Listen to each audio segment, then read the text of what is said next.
Uma rua tranquila na sonolenta cidade de Big Spring, no Texas.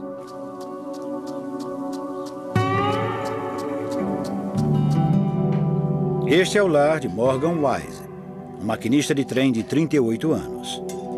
Há 4 anos, todas as certezas que tinha sobre sua vida em família foram destruídas.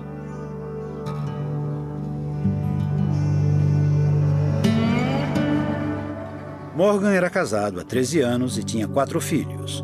O mais novo ficou extremamente doente e foi diagnosticado com fibrose cística, uma doença genética que só ocorre quando os 2 pais possuem o gene FC. Eu descobri que eu tinha esse gene, antes eu não sabia, e descobri que passei para o meu filho. Eu passei para o meu filho e tive que ver ele enfrentar tudo aquilo. Para mim foi... Isso acaba com você por dentro. 3 anos depois, o casamento acabou. Morgan ficou com a custódia dos filhos e continuou cuidando do caçula. Para confirmar que era portador, Morgan testou a presença do gene FC.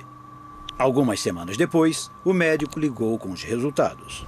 Ele disse, eu estou com o resultado dos testes, mas você precisa vir aqui. Eu disse, por quê? O que é? Ele disse, eu não posso dizer pelo telefone, você precisa vir.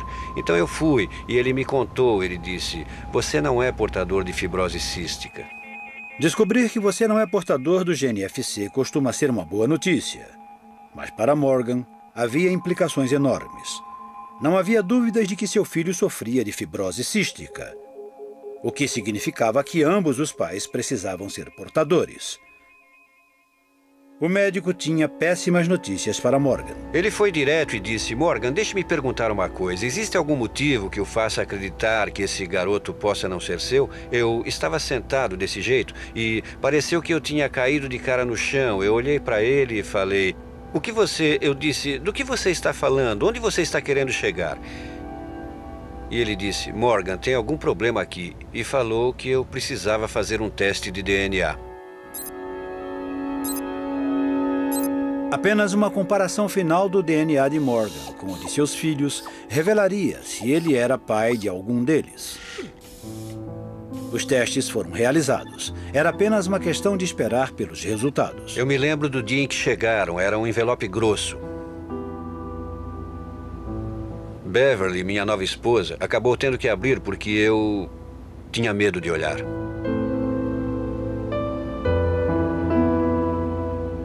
Ela entrou no quarto, abriu o envelope e eu pude ouvir ela chorando.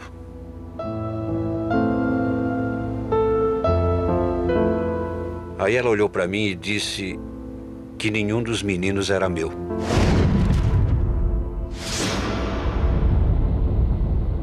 Sua ex-esposa contestou os resultados, mas os testes de DNA provaram que Morgan não era o pai dos 3 garotos, apenas de sua filha.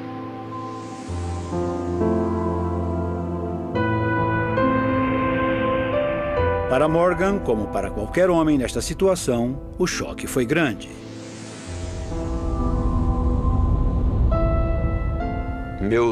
Meus 3 filhos não são meus.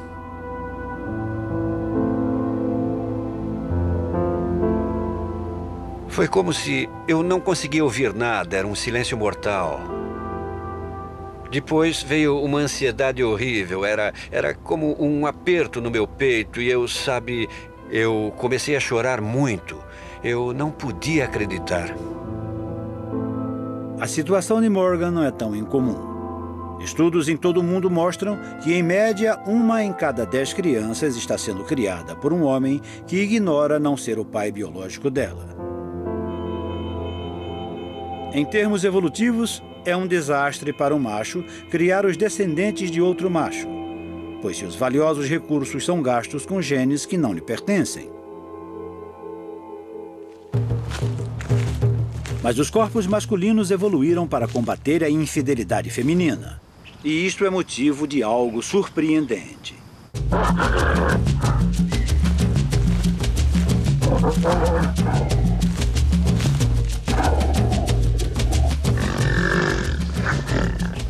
Acredite ou não,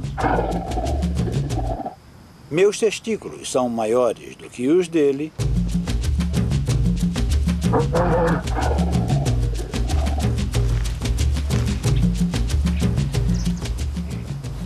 Mas são menores do que os dele. É tudo uma questão de fidelidade. Um gorila tem um harém de fêmeas, que são todas suas. Então, não precisa de muito esperma à disposição. Esses chimpanzés, por outro lado, não têm tanta sorte. Os chimpanzés fêmeas não são nada fiéis, então os machos ejaculam o máximo possível, no maior número de fêmeas possível, para que seu esperma tenha mais chances de gerar um bebê. E é por isso que tem enormes testículos. No caso dos humanos, as fêmeas não são muito promíscuas, mas também não são inteiramente fiéis. E é por isso que os machos humanos, como eu, têm testículos cujo tamanho fica entre o do gorila e o do chimpanzé.